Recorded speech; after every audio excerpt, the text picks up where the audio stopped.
તો અમદાવાદથી મહત્વના સમાચાર સામે આવી રહ્યા છે, જ્યાં અમદાવાદ શહેરમાં ઉનાળામાં પાણીની પોકાર જોવા મળી છે।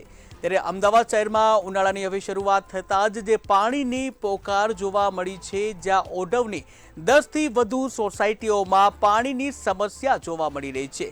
પ્રદૂષિત પાણી અને દુર્ગંધ મારતું પાણી આવે છે તેવી જે ફરિયાદો સામે આવી રહી છે, ત્યારે કોર્પોરેશનમાં રજૂઆતો કરવામાં આવી છે સ્થાનિકોએ, પરંતુ આમ છતાં કોઈ સાંભળનાર નથી તેવું જણાવ્યું છે સ્થાનિકોએ। ઉનાળામાં પણ લોકો પાણી માટે વલખા મારી રહ્યા છે। અમદાવાદ મ્યુનિસિપલ કોર્પોરેશનમાં ચોખ્ખું પીવાનું પાણી મળે છે તેવા દાવા કરવામાં આવે છે, પરંતુ ઓઢવ વિસ્તારમાં આવેલી આ સોસાયટીમાં ચોખ્ખું પીવાનું પાણી છે તે નથી મળી રહ્યું। આ બોટલમાં જે પાણી છે, આવું પાણી અહીંયા આ સોસાયટીમાં આવે છે। અહીંયાના રહીશો છે, અહીંયાની મહિલાઓ છે, તે આ પાણી પીવા માટે મજબૂર બને છે, કારણ કે છેલ્લા કેટલાય સમયથી આવું જ પાણી આવી રહ્યું છે।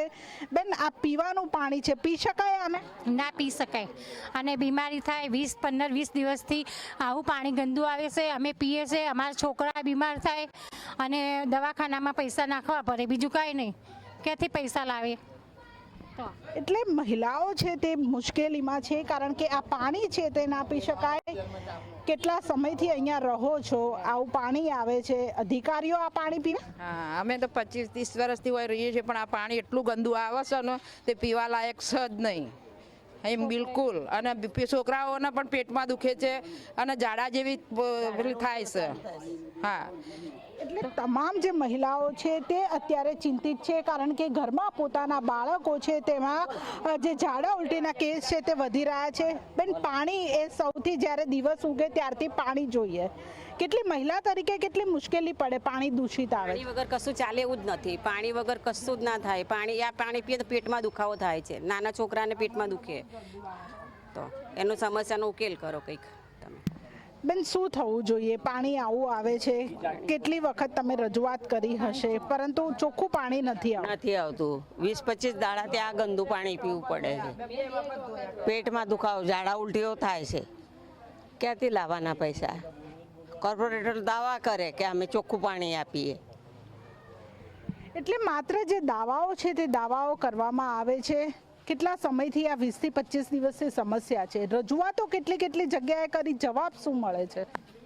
ઓઢવ અંબિકાનગર મારુતિ વિહાર સોસાયટીની અંદર ઘણા સમયથી આ પાણીની સમસ્યા છે। પીવાલાયક પાણી આવતું નથી। અનેકવાર રજૂઆતો કરવા છતાં પણ કોઈ એવું પૂરતું ધ્યાન દેવામાં આવતું નથી। અને અત્યારે હાલમાં આ ઉનાળાની ગરમીની અંદર જે આરોગ્યને હાનિકારક જે તકલીફ થાય, દાખલા તરીકે ઝાડા ઉલટી કે કંઈ પણ એવા પ્રકારના રોગ થાય, એવું દુર્ગંધવાળું પાણી આવે છે। તો મહેરબાની કરી અને આ સમસ્યાનો જલ્દીથી ઉકેલ લાવો અને અહીંયાની સોસાયટીઓને સારું પાણી આપો, એવી અમારી વિનંતી।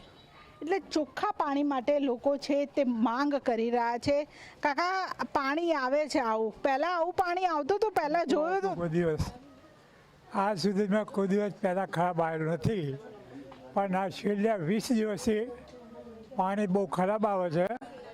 સવારે લોકોને મ્યુનિસિપાલિટીવાળાને અમે જાતે બોલાયેલા છે અને ડોલમાં પાણી ભરીને લોકોને બતાવેલું કે ભાઈ આ પાણી જુઓ, પીવા લાયક છે।